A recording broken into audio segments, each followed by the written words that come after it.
आदाची नगरपालिका कार्यालयको तर्फबाट विपदको तयारीका बारेमा जानकारी दिँदैछौँ। आदाची नगरपालिकाको तर्फबाट विपदको तयारीका बारेमा जानकारी दिँदैछौँ।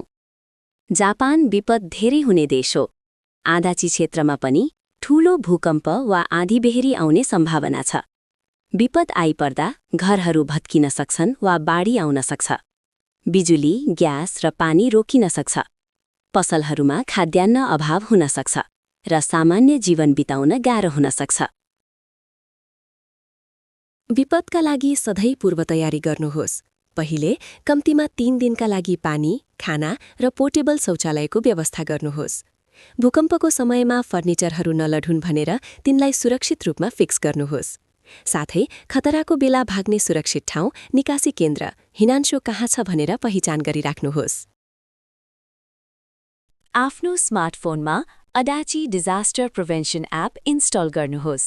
यो एप 10 वटा भाषामा उपलब्ध छ। विपदको समयमा नगरपालिकाबाट महत्त्वपूर्ण जानकारी पठाइनेछ। निकासी केन्द्र कहाँ छ र त्यहाँ कतिको भिड छ भन्ने कुरा तुरुन्तै थाहा पाउन सकिन्छ। यो एप निःशुल्क डाउनलोड गर्न सकिन्छ। ठूलो भूकम्प आएमा नआत्तिकन टेबल मुनि छिरेर आफ्नो शरीरको रक्षा गर्नुहोस्। हल्लाउन रोकिएपछि ग्यास वा आगो निभाउनुहोस्। आँधीबेहरीको समयमा बार्दलीमा भएका सामानहरू नउडुन् भनेर भित्र राख्नुहोस्।